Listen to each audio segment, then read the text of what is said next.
Hey, what's going on? Nick Unsworth here with Life on Fire TV, and I'm excited. This is going to be a great episode because we are about to bust in on Mike Filsaime. So Mike Filsaime is a buddy. We're in a mastermind together, but he is a big-time internet marketer, one of the most successful, quote, gurus in the industry. He's been doing this for a long time. He's created software like Webinar Jam. He's partnered up with Andy Jenkins, and their mission is to help you and help people build their business online, get more leads, make more sales. And so he's an absolute wealth of knowledge, the kind of guy that you can talk to for literally 5 minutes and have a page of notes. So this is going to be a high impact session with him here today. So I'm fired up to bust in and see his crib and go behind the scenes with Mike Filsaime. Follow me.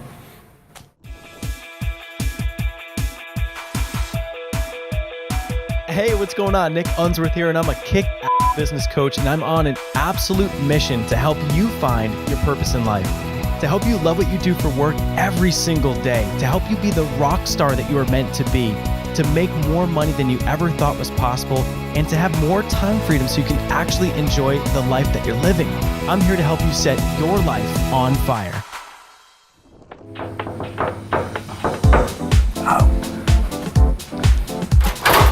Housekeeping! Welcome. What's up, Nick? What's up, man? All right. Good to see you, brother. Yeah. Dude. Got our little cats here to welcome you as well. What do we have for names for these little guys?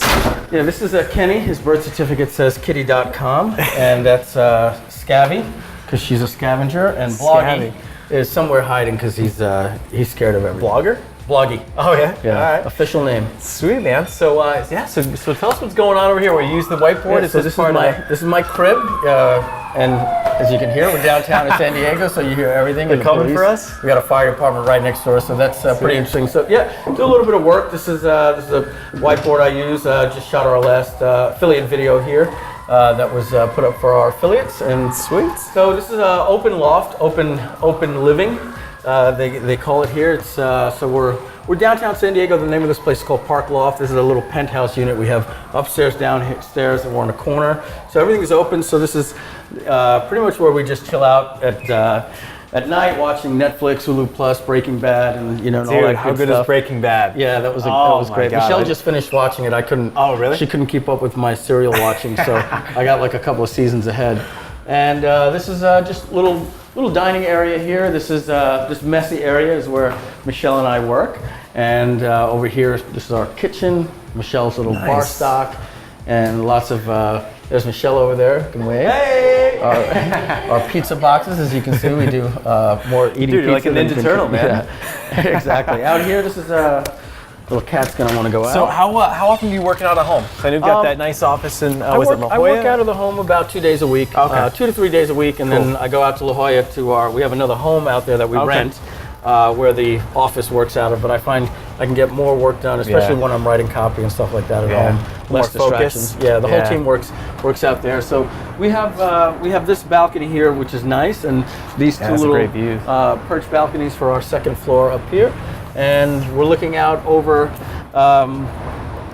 the East Village of San Diego, and that's the entire uptown. That's the west side where the cruise ships come in, Coronado, and over here, the famous Hard Rock. Where a lot of events that Frank Kern and Trey Smith have done over the years. And we'll come out here, just relax. Nice. City really comes alive at night. So all the clubs are down on these 2 blocks over here, and everything comes out this way when it comes out. And every now and then we'll go to the clubs once a month as well. Yeah, a little stingery action, a little blow bit. Up San Diego just a little Nice. bit. Yeah, and so take you upstairs real quick. A couple of units up here that are just the 11th floor. We have the 10th and the 11th. So we can sometimes take the elevator up here, but we rarely do. So this is a second bedroom, but it's pretty much the cat's play area. That's a washer dryer in there. And when we have guests come over, this thing pulls out into a famous little Murphy bed there. Nice. But we keep it up. It's just cleaner. And then these drapes come in so they can get some privacy because it is very open. There's another office up here. Again, a little messy up here. This is our upstairs den. I'm going through. We just got some shipments back from my place in New York, so I got a lot of different Xbox stuff I got to sort through. Now, are you a gamer? Yeah, with the Xbox? IM.com. Hit me up Oh, yeah? On Xbox, yeah. I Now, play mostly Call of Duty. I tried are you like a NAS headed or what? I was pretty good at the first few, but like Call of Duty Ghosts, I sucked. I'm like probably one of the worst. So a little balcony out here as well. This is our bedroom where nothing happens. And this is this area here, that's a walk-in closet, and this is our bathroom in here. Huge. Yeah, so so we got a little jacuzzi thingy, nice little Vegas style shower, his and hers bathroom sets, and our little walk-in closet in here. It's this whole area here. Right there.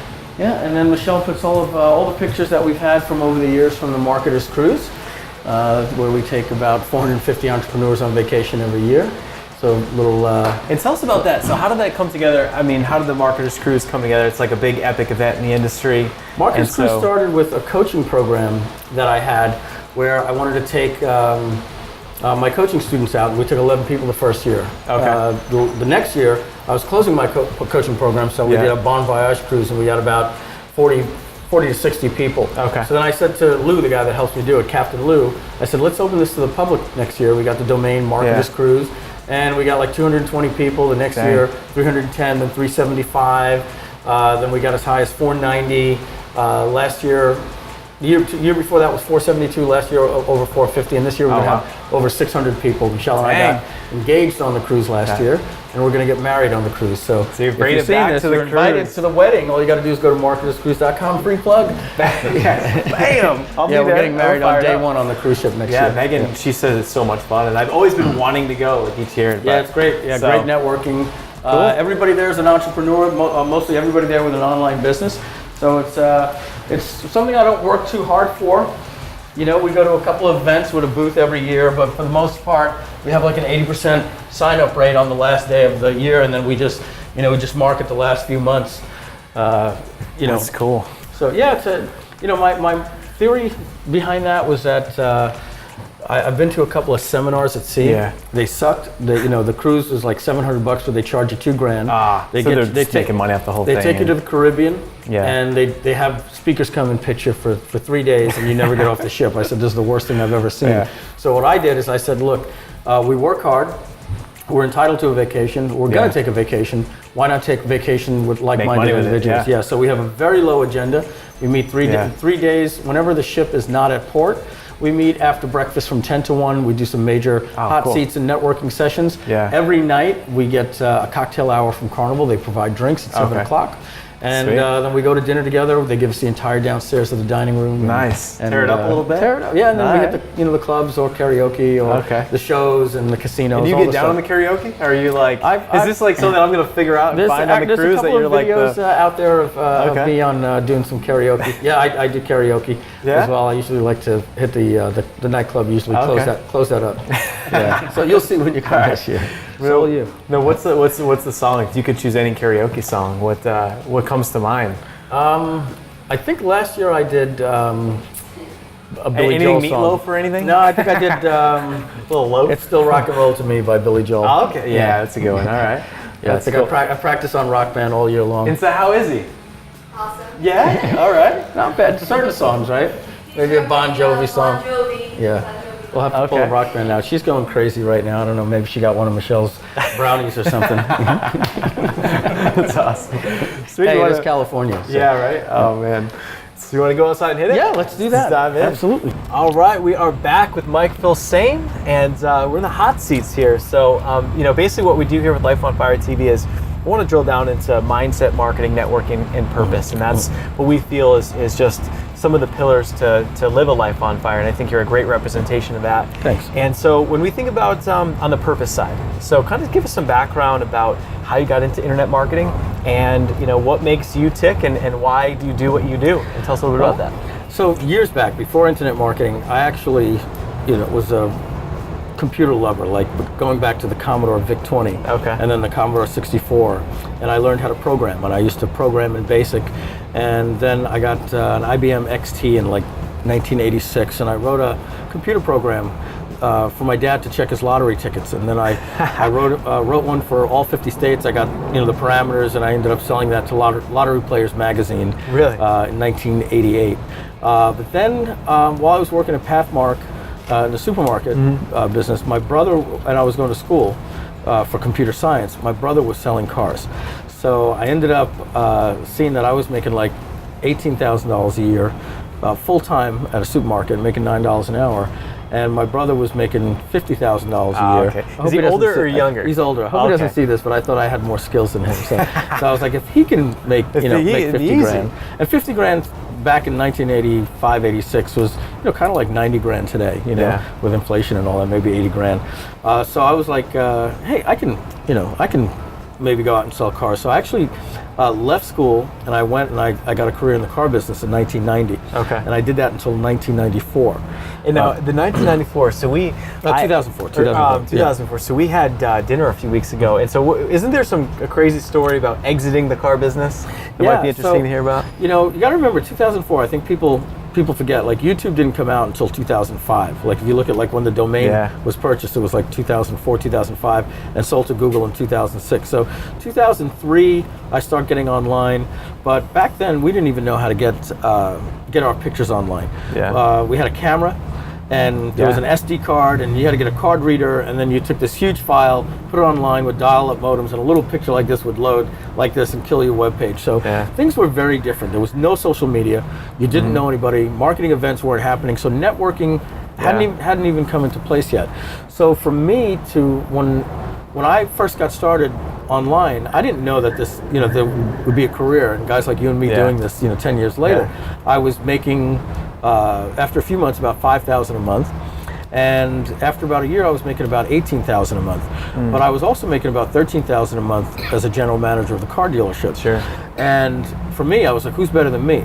I'm making 25 grand a month, 30 grand a month between the two jobs. My online job and general manager of a car dealership. And I had a car, and I had health benefits. So I wasn't necessarily thinking on quitting.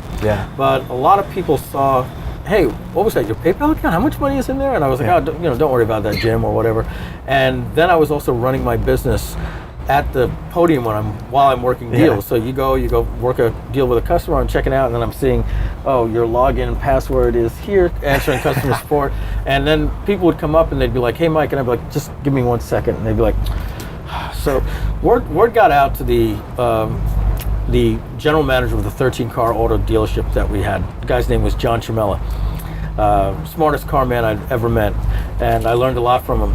And I was now the general manager at Millennium Hyundai in Hempstead, Garden City at the time.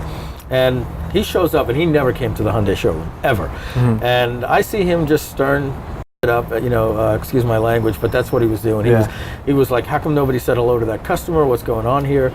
And then, long story short, we had an email that went when he went and he sat down to get a price quote on a Hyundai. It came back from an email from Millennium Toyota, and he had just hired this new company to change our website. And I said, look, John, this is the company you hired, and I got a support ticket in, they're fixing it. And he says, let me ask you, if I went to your website, and the way I used to pronounce my name back then was Filsaime, but I knew online that would never work. It's French.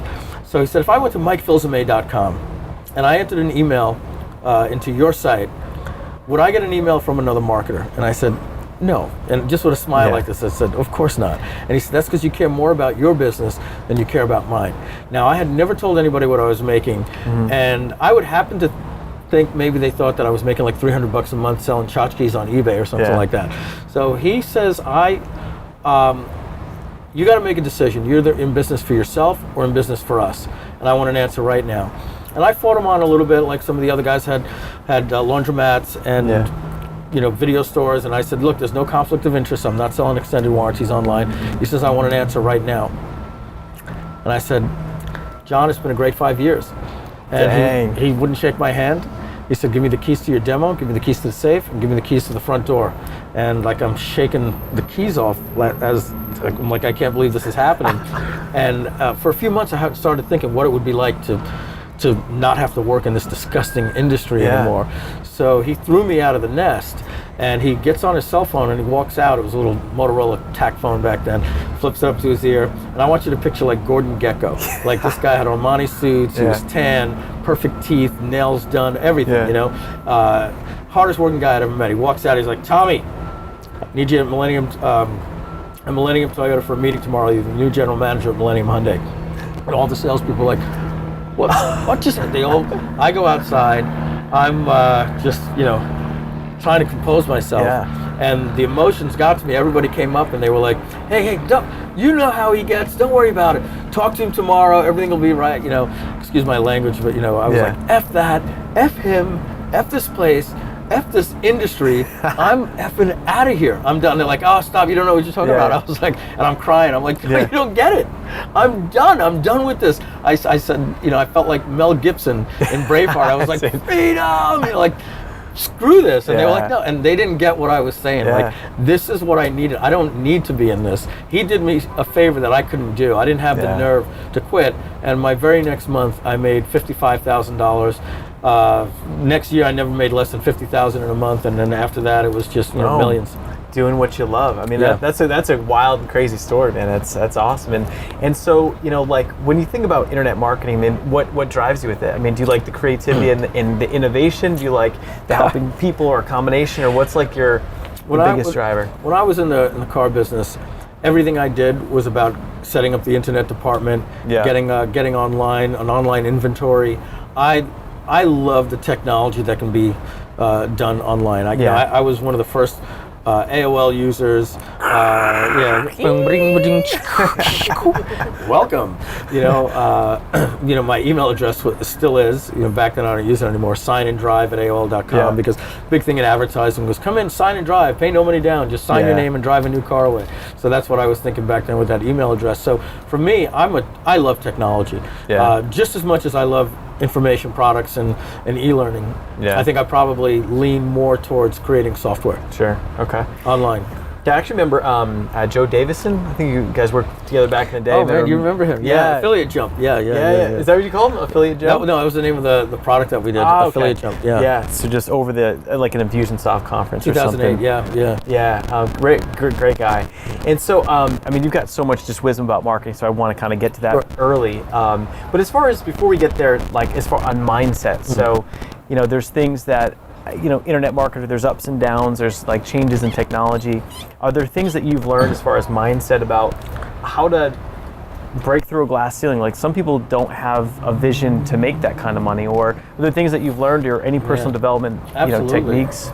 The first thing, and people have heard this 1,000 times, and if you haven't, they say that your income is the average of the 5 people that you hang out with, or 4 people that you hang out with, and you being the 5th.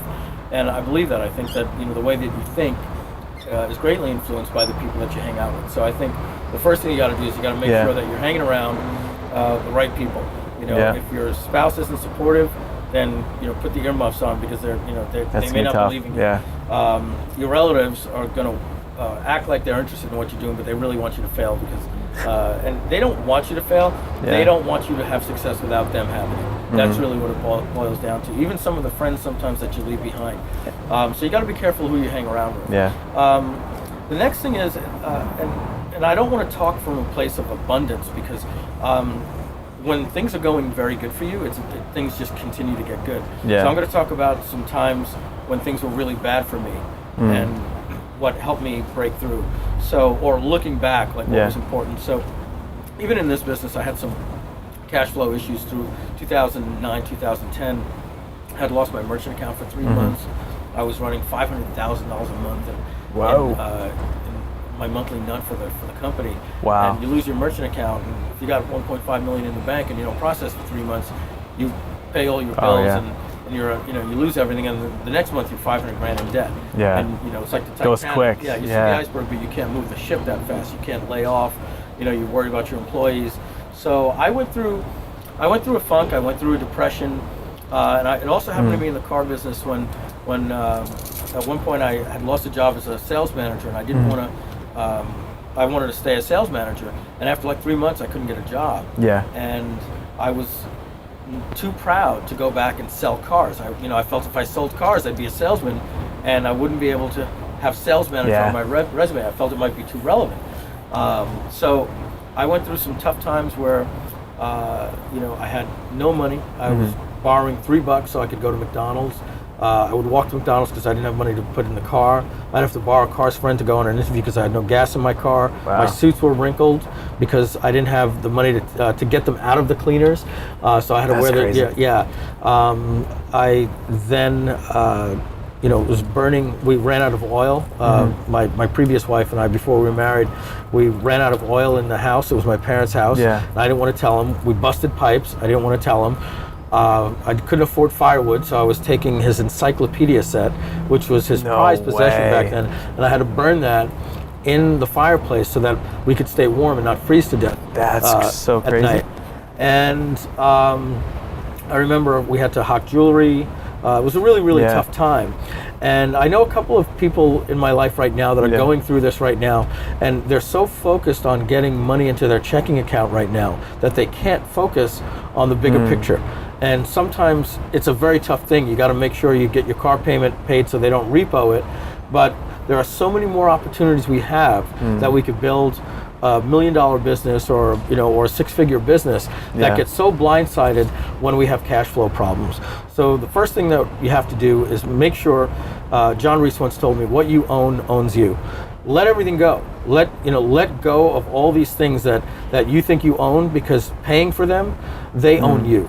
So go get a smaller apartment, get rid of one car, get rid of a couple of things, get rid of the cable, do what you've got to do to make things easier on yourself. That's the first thing. You've got to get money to not be a problem. And then from there, you just have to stop letting that money cancer thought in your head every day cloud what you need to do in your business. And because the bottom line is, if you have the right game plan and you execute on it, you should be able to get the same results that everybody else gets. But if you're so focused on the cash flow problems right now, and for people that don't have cash flow problems, they're just not figuring out where they need to go. For me, I've always said it's just a well-executed game plan. Write down everything in a brainstorm and a mind map, everything that you need to do to get the project done. Step one. Step two, prioritize it.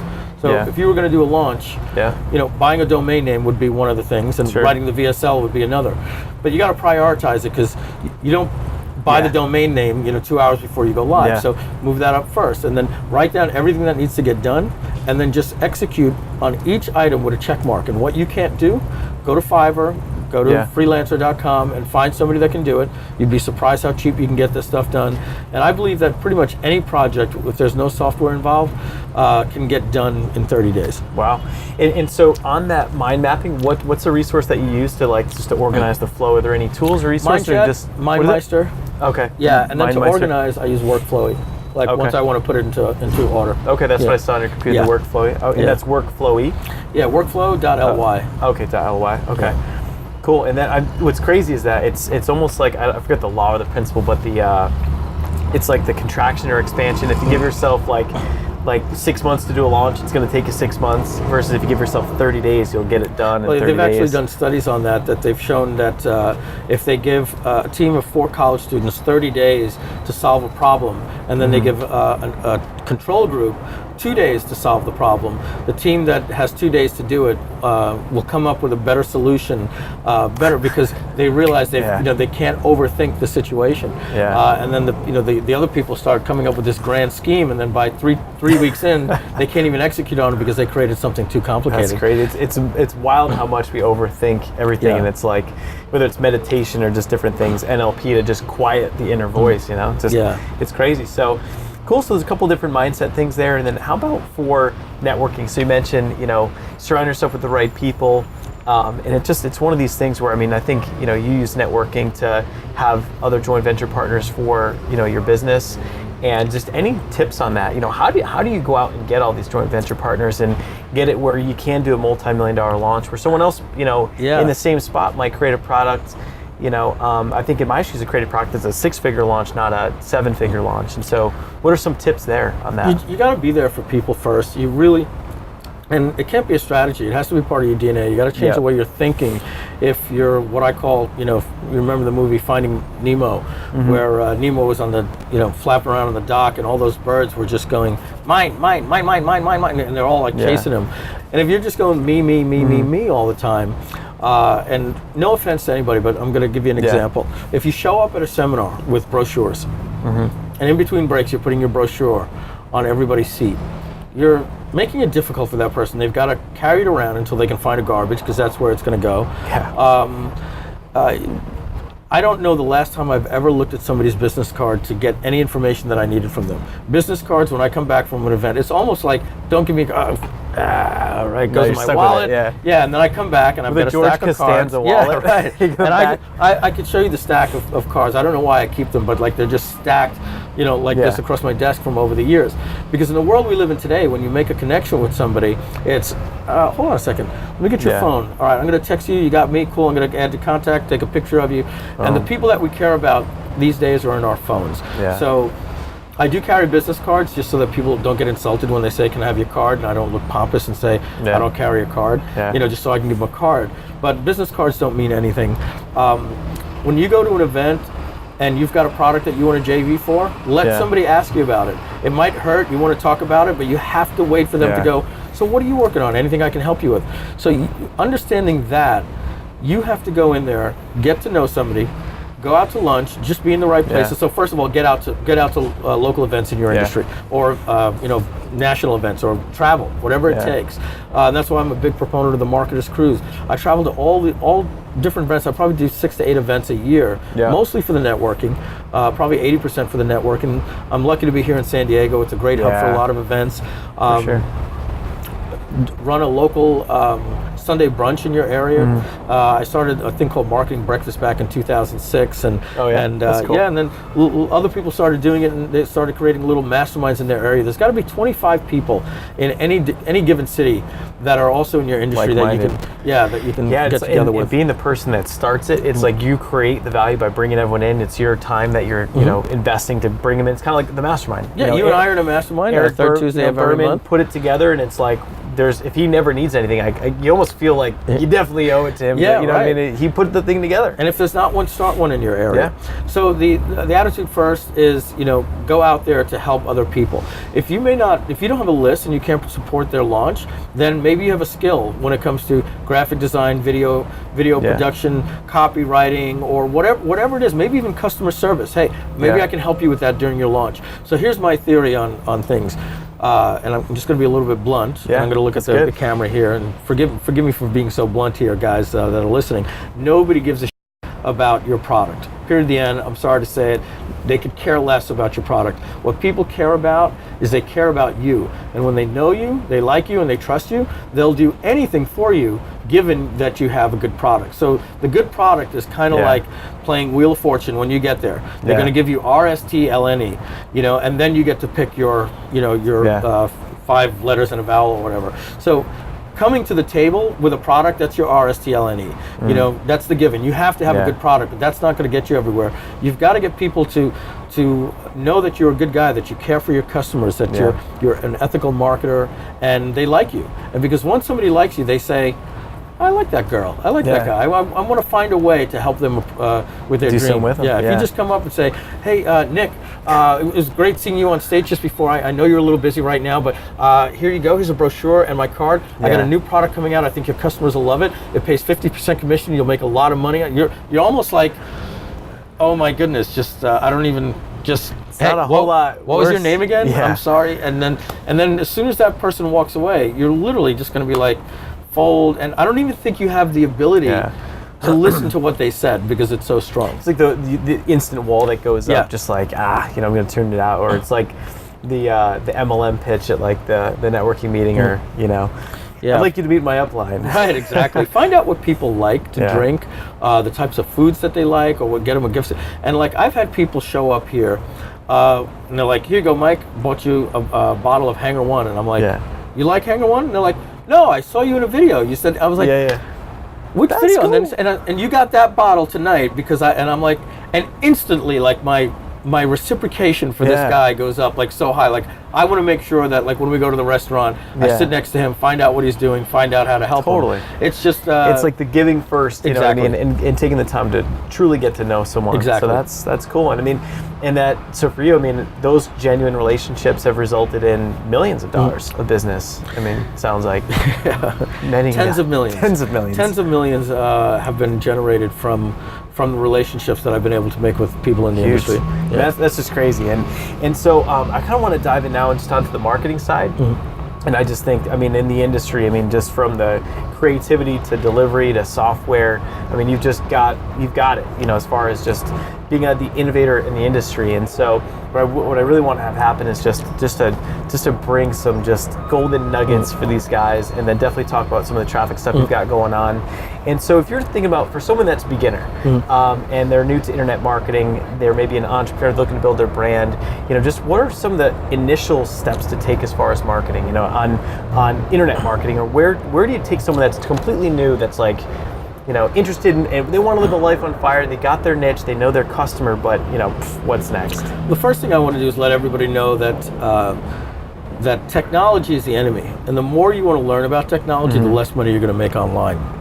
I'll give you an example. A guy like Brendan Bouchard, who, you know, guy makes tens of millions. Let's put it that way. You know, without getting into his business, he's on fire. You know, he is doing really, really good right now, as you say, on fire.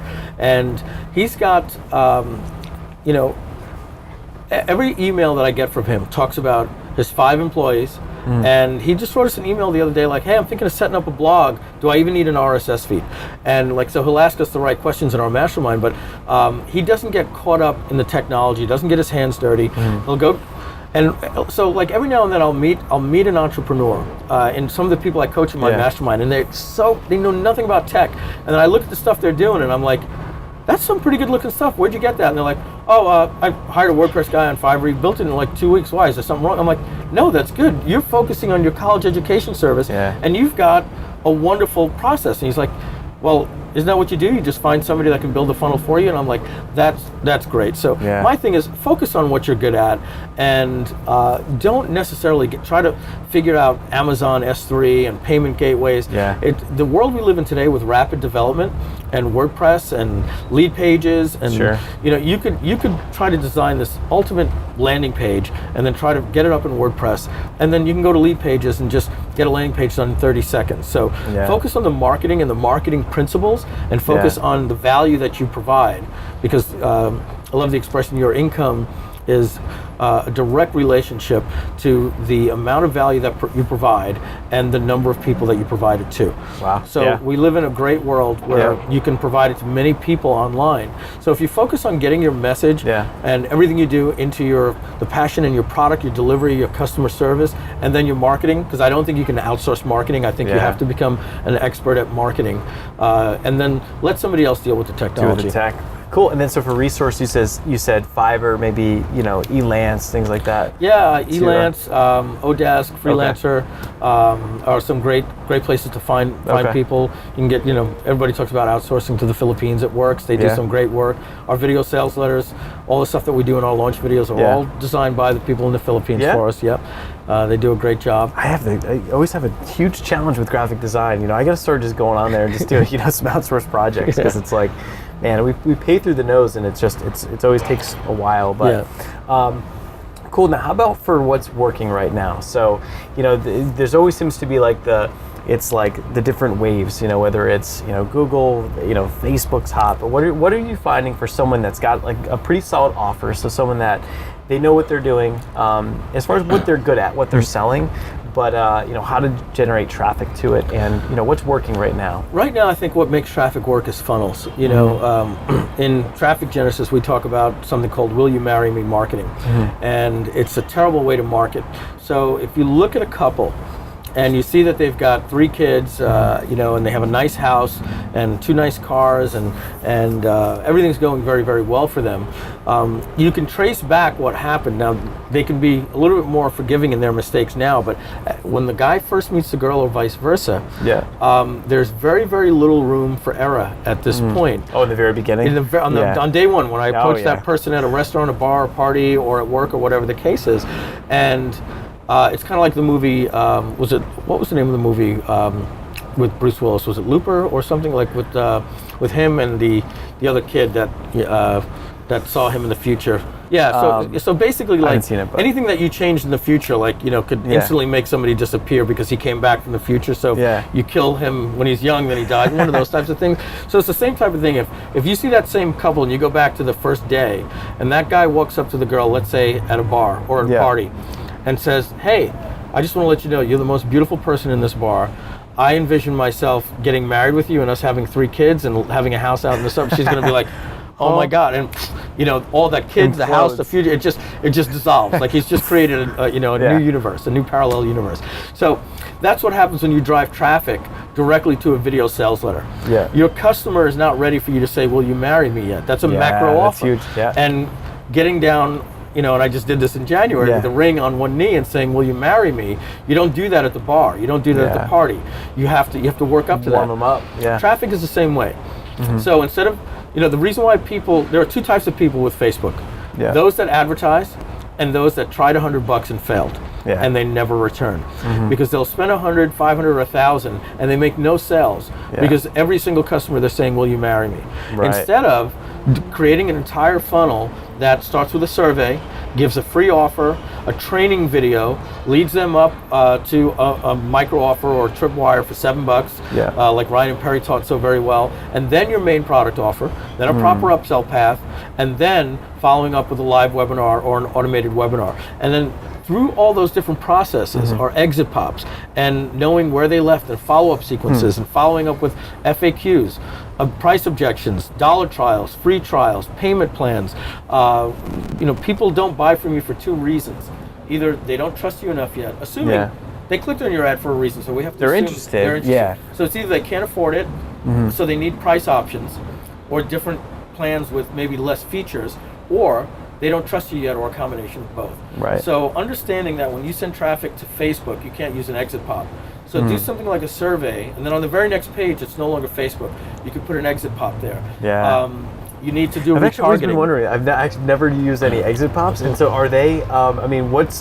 So give us some perspective on the difference. I mean, how impactful can that be for your traffic? I mean, Well, enough to want to put it one layer behind. it's if we tell you to give away some free content and get the name and email address, that's like meeting the girl at the bar and being, from a guy's perspective, being the nice gentleman, and then you earn their number at the end of the night, and that's like getting the email address. It allows you to follow up. So our goal, we have to understand, it might not be necessarily to make money the day they click the ad. It could be, but we want to bring them through a couple of phases, through micro commitments. Get it very easy for them to go through a process. Once they do that in their mind, because of the psychological influence laws of commitment and consistency, people will tend to stay more consistent with their initial commitments. So the key is to make those first commitments very small. How did you hear about us? Facebook, ad, whatever. You get that mouse moving, then start introducing value in a free gift, then you're starting a path with people where they're starting to feel more comfortable with you. Do you even do something like that about how'd you hear about us? Like coming in? I know some people that test surveys just with, hey, survey, how did you hear about us? Just gets that mouse moving, and then it's next. It's what's the single biggest problem you're having with X, and then you offer them a free training video around it, and obviously the training video can start pivoting to. That's why I created my program. Which is cool. I think that drives home a big marketing point of just what's your market's biggest problem and frustration, and providing the solution to it and the lead magnet. And I feel like a lot of people don't get really clear on that, and then they're always trying to invent things to give to people that don't hit because it's not really the problem. So it's almost like just getting super clear on that, and surveying seems like it's a great way to... surveys, landing pages, giving away free gifts. This is the expression people love to buy, they hate to be sold.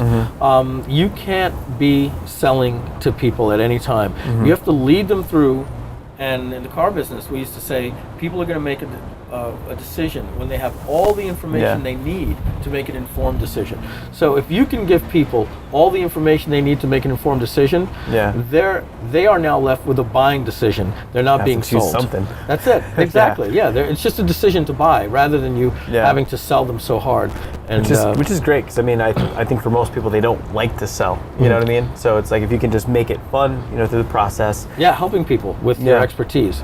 And so on that, so basically like painting a picture of a funnel. So you're leading with something that's valuable first, just like networking. You're just kind of, it all comes back giving first, and then you bring them through that. And I heard in there that a webinar is a big part of the conversion process. And so with owning webinar jams, so tell us just about just webinars in general, and any techniques or tips, or I guess first why they're still working so well, and then any tips you have about them. Well, So we have two products. We have Evergreen Business System, which is for automated webinars, and we have Webinar Jam, which is for live webinars. And the reason why webinars work very well is that you have to break down the mediums as to which you can sell to people. Yeah. So the best way you can obviously sell is in a one-on-one situation. That's where you can have the best chance, especially if they call you and you come and you do the demonstration. Look how dirty your rugs are. Those types of things. If they're calling you, now the next situation from there is a live event. Yeah. Because again, they're calling on you. They've paid to go to that live event. Hey, I want to introduce Nick Unsworth. I want to make sure everybody's got their cell phones off, give him your full attention. He's going to teach you everything you need to know about XYZ. So now you have a captive audience, okay, that they understand they're in a commercial environment. There might be something to sell, but earn it first. Show me who you are, how you can help me, and why you're the expert at it. Let me believe that you're the right guy, and of course I'm going to buy, because now it's an investment. And you got to make sure that people know that when they're buying from you, it's an investment in their health, their finances, or getting rid of the pain for a better life. It's always going to be an investment, and if you can let people know that the investment is going to be greater than, it's going to have a return on the investment of the purchase. So what happens is, now that you're at a live event, what's the next step from there? There's very little distractions there. The next, before you get to a video sales letter, is a webinar. And here's the difference between a webinar and a video sales letter. Most people find video sales letters through email. And then secondary through Facebook, which is okay, which is probably better because they're at a more relaxed state, they're goofing off. But email is what I consider the point of biggest pain for every entrepreneur I know. It's usually left to the end of the day, it's 10:30, you got 42 emails, and you're like, oh man, I want to go to bed, but if I don't do this tomorrow, it's just going to get to 80. Pile up, So this is how we do email. Hey, I'm going to be sending cool archive. Yeah, cool, see you next week. I got a JV, and you're battling through. Hey, I want to let you know about this new product. Click video sales letter. Hi, my name is Nick Unsworth and Mike Filsaime, and where's the scrub bar? No scrub bar. How long is this going to be? Is this a 6-minute video or a 46-minute video? You know what? Bookmark, I'll come back to it. That's the world that we live in with video sales letters, yet they still convert. But a webinar is the same thing. I'm in my inbox, blah, blah, blah. Hey, are you interested in learning more about Facebook traffic? Click.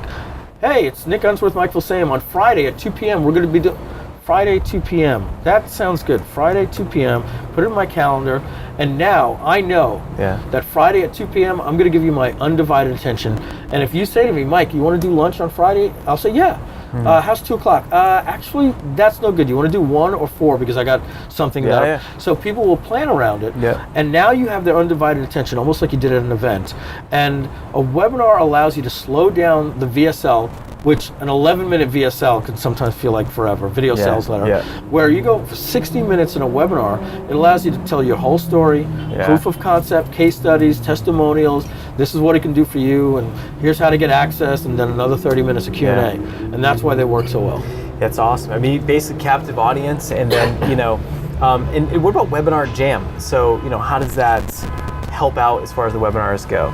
Well, Webinar Jam is a mix between what GoToWebinar did well as a marketing machine and what Google did as a presentation tool. Okay. So GoToWebinar was great, but they didn't integrate your faces. So the social web we live in today, people want to engage more with their mentors, and they had a max capacity of 1,000 people, and it cost $500 a month. Now, Google had Google Hangouts, and it was free, but it didn't have any lead What a pain page. in the neck sometimes. No capture pages, didn't do email follow-up. So what we did is we created a front-end marketing machine for Google Hangouts, so you can have unlimited amount of people on a webinar. Sweet.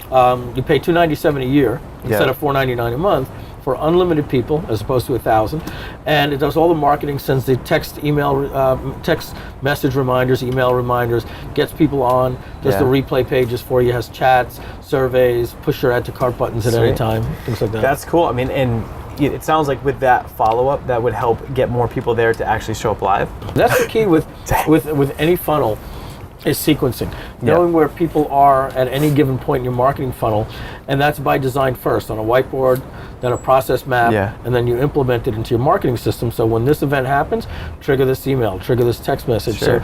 And then the beautiful thing is, if I have a 33% conversion rate on my opt-in page, we're humans. We have the same triggers the way we respond to things. In a week from now, I'm going to be at 33%. Yeah. In a month from now, I'm going to be at 33%. Yeah. If my conversion rate is at 3% or 3.1% for my video sales letter, next month it'll be the same, because humans work, we're social creatures. We respond to the same stimuli usually, and there's a lot of things that get us to comply, whether it's enter an email or buy or hit an add to cart button or fill out a survey. So once you can figure out your funnel, there's going to be a certain number of people that are going to go in that exit pop, a certain number of people that are going to get email number 1, then a drop off to email number 2. But once you have those metrics, you can see, hey, for every visitor I get to my website, it's worth $4.33 to me. So if in 30 days, if each visitor is worth $4.33, then I don't mind paying $1.50 a click. And that right there, just knowing your metrics and knowing your numbers, so that once you know the math, like that's what I love about online marketing and buying traffic, is once you know your math, then you can just ramp it up. Yeah, and you talked about that in the interview that you did for Traffic Genesis. It's a great segue into this. How exciting is that to get your math down, know that for every webinar attendee or even registrant, and that's to go from a Facebook ad to get someone to register for a webinar, and if that costs you only 2 or 3, 4, even we've paid as high as $13 for one webinar registrant, which is high. Sure. But it was targeted to San Diego. We did a live event and we sold coaching, and it worked like crazy, and it cash flowed, and it's like, well, let's just do that again. It's kind of funny. If your webinar is done right, you can see $35 to $75 per registrant, not who attends, for every person that registers, especially automated webinars when they're dialed in right and you got the right sequence. So you can pay crazy amounts of money for traffic, and for even better and better leads. And tell us about traffic. And so I know you've got a product launch going on now, and what are you finding that's working as far as the traffic side, and how are you helping people? Yeah, they can check it out, trafficgenesis.com. We give away 4 interviews. Cool. Nick Unsworth, Eben Pagan, Frank Kern, and Ryan Dice, all on buying traffic. Just been huge. Thank you for that opportunity, by the way, man. That was crazy, to be, It's great to have you have you in that mix, with those experts on traffic, and Nick obviously knows his stuff. We also give away a process map of that after the click funnel that I was talking about, going all the way from the surveys to the exit pops funnels, sequencing, retargeting. So we feel that to buy traffic, there are 5 fundamental laws. Okay. Got to know competitive analysis. So we show you tools where you can go out and you can see what your competitors are doing. Okay. You can see the ads they've been running for 2 weeks and the ads they've been running for 2 years. Sweet. Now, if I know that you're running an ad, this ad with this image, with this headline, with this text, to this landing page, and you've been running that same ad for 2 years, and you've only been running this one for 2 weeks, well, you're probably testing this, and this is the one that I'm going to That's the moneymaker right there. That's what they call it, copy and swipe for a reason. Swipe files and copy. Sure. It's because you model what's working. So we show you the places where you can do competitive analysis. It shows you what they're paying per click, what their landing pages are, and everything. And is that part of the free opt-in? Yeah, that's all in video. Video 2. Sweet. In video 1, we go over the after the click system. We felt it was important first to show people about why the will you marry me marketing fails, and why a proper funnel like this, we call it video 1, no fail traffic. Once you have that formula, you can't fail at traffic. Assuming you got a good product and providing value. So step 1, competitive market research and competitive analysis. Step 2 is custom target audiencing. Okay. As Andy says, you don't want to be advertising to people that live in Alaska on how to do outdoor salsa gardens. There might be a small portion of people, but there's probably better places to advertise that. Number 3, an engaging ad with good copy. And understanding the backdrop of Facebook behind the ads. How do you design an ad? Do you do an ad in the streams? Do you do it on the side? Do you do a promoted post? So we teach all that. Number 4, the after the click system. And number 5, retargeting. Sweet. So we focus on those 5 things through the launch videos. Which gives an overview concept on it. And as we said, we give away training from Laura Betterly, her checklist for getting traffic. All this great stuff is given away in those videos with your interview.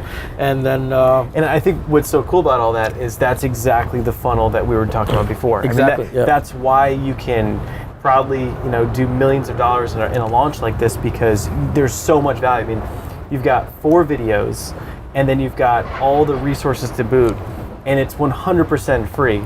And there's no, it's not a mystery why when someone gets all that information and you learn that and you're implementing it and you're getting results and you haven't even purchased anything, it's like, here's a couple guys I now trust. I would refer to my friends. Yeah, Jeff Walker's formula, the product launch formula, it works. Yeah. You know, we went through the course. We always do. We're not above going back and look at what's the purpose of video one, what's the purpose of video two. We, you know, we're students of marketing, and you know, we don't just go out there and say, hey, we're Mike and Andy. You know, we're just going to put out any video and people are going to buy, because we've made mistakes and people don't buy. So we follow the formulas, and the formula says that when you get somebody that says, two of the things you always want to look for. Number one of them is, I've learned more from these training videos than I have in some of the products I've paid $1,000 for. Wow. And second, can I give you my credit card now? I want to buy now. I can't wait until the card opens. So when you get those two things, then you know you're doing a proper pre-launch. And we're seeing those things in the comments right now. That's awesome. I mean, that's when you know you've given so much value that the relationships are there. And so, and I just think what's awesome just to see this, you know, as like an observer, if you will, and it's just fun to see how excellent the content is and how many people can just get so much out of it. I mean, people can be running ads successfully and learning the funnels, because, you know, even if you're doing internet marketing, I mean, I've got plenty of clients and people that it's like, man, I look at what they're doing and it's like, you gotta have the funnel, you know what I mean? Yeah, absolutely. And it's like, it's all laid out there, which is super cool. And then I'm only imagining, and I think this is what happens for when people go through this, is that if it's so good leading up to it and it's so professional and so many happy people, it's like, once I purchase this, how awesome is that going to be? Exactly. You know what I mean? It creates that if their free training is this good, just what is it going to be like when they pay? So Traffic Genesis right now is in pre-launch. So awesome. if people are seeing this by the time you get this out there right away, they're going to be able to get the free content in the pre-launch. Cool. And then we open around June 19th. But those pre-launch free training videos will be around forever, in case somebody's watching. Yeah. You know, so if you're catching this now, I mean, what's super exciting. I think that, you know, at this point in the show, you've gotten a really good gist of just Mike and who he is, the kind of guy that he is, and that information, you know, just in those pre-launch videos. I mean, it's awesome. Just for something as simple as an email address, get all that information straight to your inbox. Get involved, because at the end of the day, you know, the whole point of all of this is like to live a life on fire. And it certainly starts with your why. It starts with a purpose. It starts with getting clear on doing what you love. And I really, truly hope that, you know, we've inspired that, and having special guests and, you know, and all the things that we do in the show.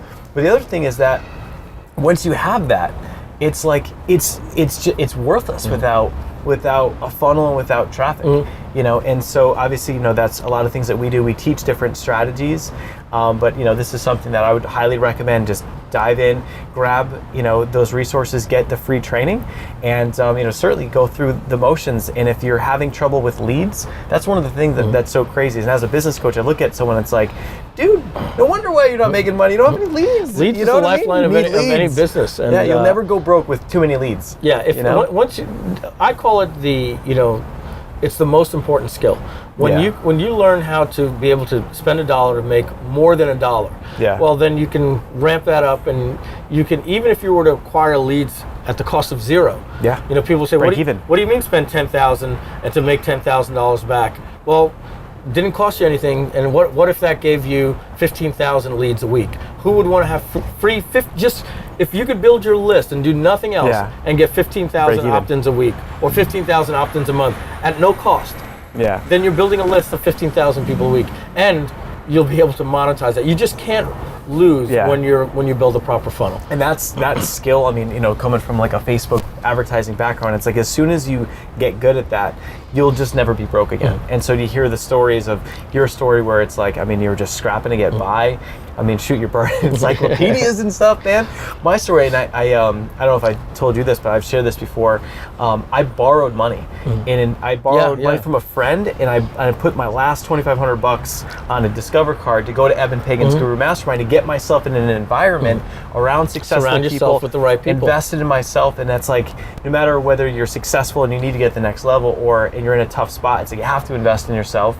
And that, you know, situation, I'm rolling up there. I literally had protein powder in friggin' sandwich bags. It comes back to what you said, put yourself in the right environment, learn a skill, learn how to get traffic, and it's like, it's such a blessing to be able to know how to get traffic, and as soon as you do, you'll never be broke ever again. And what I love about what I do is being able to take, guys like Mike, bring great resources, take, all those videos that he's got completely for free, implement them, and so that you can take your passion, what you love to do, and set your business and life on fire, man. Awesome. It's as simple as that. Yeah. Traffic. Let's tip on that. I know you just closed an awesome close, but I got a good friend, Marshall Silver. Every time you ask him how you doing, he'll say, hypnotist guy? Yeah. He'll say, awesome. And so here's what the takeaway I think I want everybody to go away with is, don't let your cash situation define who you are. It's okay to be in a good mood. You don't have to relate it to how good you are in your business. So if somebody says to you, how are you doing? It's okay to say, I'm doing great. I wish things were a little better in my business. I wish cash flow was a little bit better right now, but I'm doing great. We don't have to put them as one layer and say bummed all the time. Yeah, I don't want to go to this event right now. My my last product didn't do good, and it doesn't matter. You're a great person. You're doing awesome. Yeah. Things could be better in business. That's okay. Be transparent about it. And then somebody will go, yeah, what's going on? How can I help? Yeah. Transparent. Yeah, I think that's huge, man. And there's one last thing before we wrap up, and this is the zinger. So it's a question I ask everybody, and this is. Just a fun, playful question, but just what's one thing most people don't know about you? Just one. It could be weird. It could be anything. We found out that Eric, the camera guy, is 8th degree black belt. Are you really? Yeah. Well, I can bend like jail bars. I could call any UFC fight. I am a master in mixed martial arts. Oh yeah. In terms of calling the fights, but taking lessons 8 years ago, took lessons for about 6 weeks. That's about it. But I haven't missed a fight since UFC 77, including Fox Night. I'm a UFC Fight Night member. But the more interesting thing about me is that I have a mild case of Tourette Syndrome. Really? Yeah. Really? Yeah. If you go back, watch videos of me, that's why you see me always holding my hands. Yeah. I'll grind my teeth a lot. I'll blink my eyes hard. I'll clear my voice. You probably go back, re-listen. You'll probably hear a lot of It's licking my lips a lot. All these things are minor tics. I'll turn my head and click a lot when people aren't looking. And is it conscious or just kind of happens, or totally subconscious? Okay. Michelle will say to me all the time, "You grind your teeth." I'm like, "Oh, I didn't know." And just. Little minor case of Tourette syndrome. Now, does it affect you in any which way, or is it just kind of? Not at all. A couple of people have noticed, and they've hit me up in private messages on Facebook because they have Tourette's, and they say, "Mike, I noticed you're always holding your thumb," and I say, "Yep, it's like a little." It's like inside, okay. Yeah, just these little things to help keep the nerves down. If you were to look at any video where you're seeing behind the scenes, as soon as there's a fumble and we mess up, you'll immediately see me going, all these, blinking, getting just all these weird things, and I'm always making sure nobody's looking when it's happening. But that's very mild case. And is there anything that you had to overcome, or is it just? No, I was diagnosed very late. Just a couple of years ago, I found out. Yeah. Oh, okay. Yeah, it's crazy. I've got tinnitus, so my ears ring. It sounds like it sounds like a grenade just went off at all times in my head. Oh, really? All the time, or only when you think about it? Well, if it's a noisy environment, I can't hear it. So I go to bed with something going on. Like this with all these motorcycles. I would like moving downtown for that reason. But that's what happens when you stand next to a speaker at a club when you're 21 years old, and you go to bed. You're like, I wonder if that's gonna go away. And then I wake up and it's still here. And then a week later, hearing it. God. But anyway, guys, definitely take advantage of what he's got to offer, what Mike's got to offer, and those 4 free videos and all the resources. And we'll put up a link right here on the screen. Also at lifeonfire.com, you can grab it on the show notes, and we'll also throw up some of the resources that you mentioned. And very generous to put all that together for these guys, and definitely hop on it right away. And we'll see you guys on the next episode of Life on Fire TV. If you're ever out in San Diego, let me and Nick know. We'll take you out to lunch here downtown. Dude, sounds good. A little stingery. We'll blow it up. I can promise you that. See another side of me, I'll tell you. I love it. See you guys. I'm here to help you set your life on fire.